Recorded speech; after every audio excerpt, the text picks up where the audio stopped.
તો પાલક પનીર સાથે ખાવા માટે મેં આ બિરયાનીના ભાત મંગાવ્યા છે સ્પેશિયલી. એ રાજ લઈ આવે છે કારણ કે એને બિરયાનીના ભાત જ મજા આવે છે. અને એને મેં અડધો કલાક સુધી પલાળી રાખ્યા છે. જુઓ, આ રીતે અડધો કલાક પલાળીને રાખીશું એટલે સરસ ભાત થઈ જશે. અને બહુ મસ્ત ભાત ખીલેલો થશે, એકદમ છૂટો છૂટો ભાત. એટલે આપણે હવે એની બિરયાની જોડે ખાવા માટે રેડી કરીશું આપણે ભાતને. निकाल दूर छोटा करेंगे तो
પાલક પનીરમાં પાલકનો સ્વાદ થોડો ખારો હોય છે એટલે આપણે મીઠું નાખતી વખત ખાસ ધ્યાન રાખવાનું છે.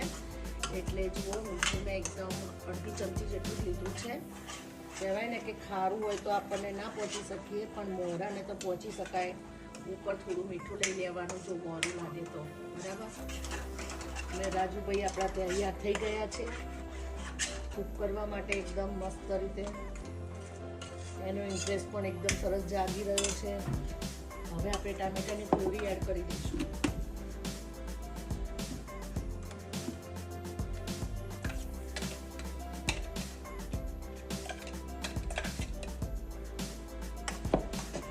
ખસી લઈએ.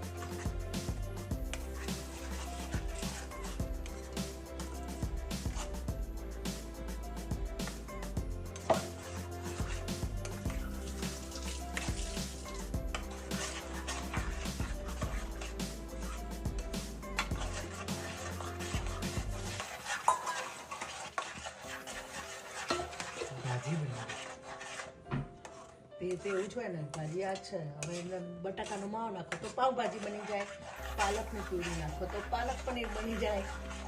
સમજી ગયા? રસોઈ કહીશું બહુ અઘરી વસ્તુ નથી. એ તો એક કળા છે જે દરેક ઘરની દરેક અન્નપૂર્ણાને આવડે જ છે. પણ આજે એક અન્નપૂર્ણા એના દીકરાને તૈયાર કરી રહી છે. જે દીકરાનું નામ છે રાજ, મારો ક્યુટ ક્યુટ રાજ. હવે સરસ કૂક થવા દો. પ્યુરી સરસ રીતે કૂક થઈ ગઈ છે. અને હવે આપણે પાલક એડ કરીશું. પાલકની પ્યુરી.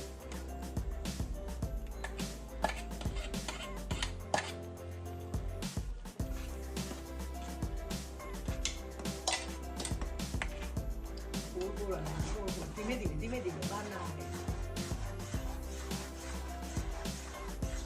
આમાં લાવજો.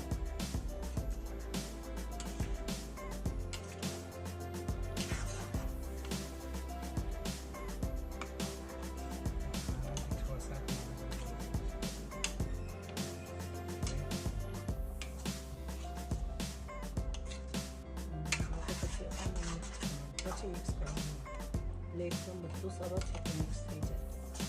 કરો એ રીતે કરો ધીમે ધીમે. પાલક પનીર તૈયાર થઈ ગઈ છે અને હવે આપણે એની અંદર બાદશાહ ગરમ મસાલો એડ કરીએ છીએ.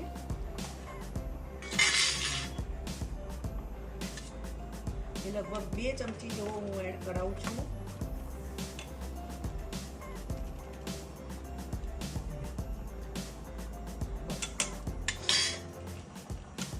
અને હવે છેલ્લે આપણે ગાર્નિશ કરીશું પનીરના પીસ.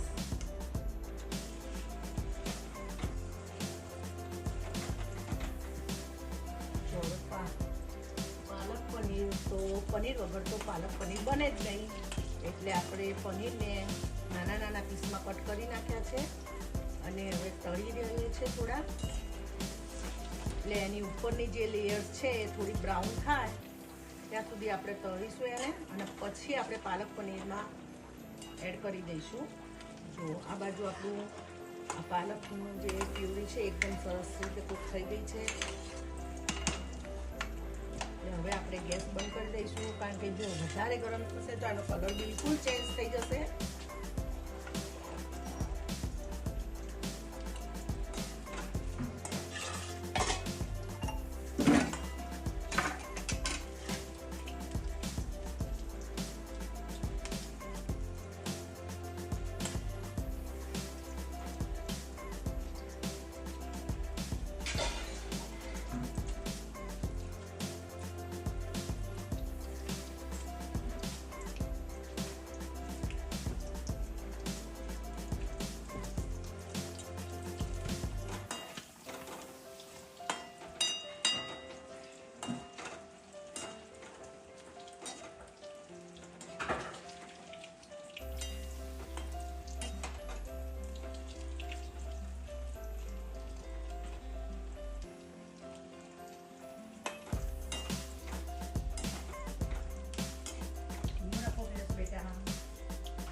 હવે થઈ ગઈ છે.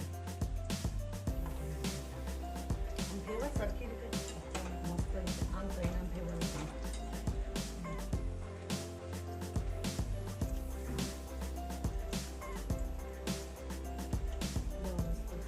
Okay okay. બહુ ડાજવા નહીં દેવાના.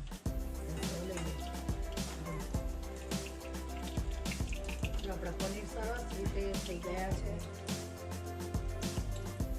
થઈ ગયા છે. હવે આપણે એને ઉતારીને સરસ આમાં પાલકની પ્યુરીમાં એડ કરી દઈશું.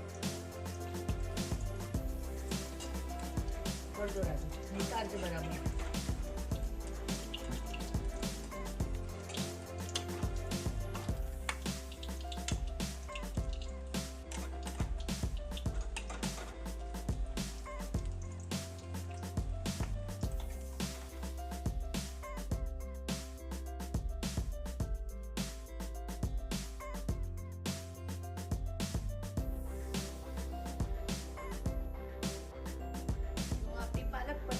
કરી દીધી છે રાજભાઈએ, એકદમ મસ્ત તૈયાર છે હવે જમવા માટે.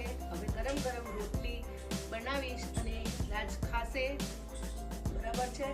તો તમે પણ આવી રીતે પાલક પનીર બનાવતા તમારા બાળકોને શીખવાડો અને પાવભાજી બનાવતા શીખવાડો. કોઈ પણ એને ઇન્ટરેસ્ટ હોય એવી કોઈ પણ રેસીપી શીખવાડો, તાકી ગમે ત્યારે એને જાતે બનાવવું પડે તો એ ઇઝીલી બનાવી શકે. ઓકે, જય શ્રી કૃષ્ણ.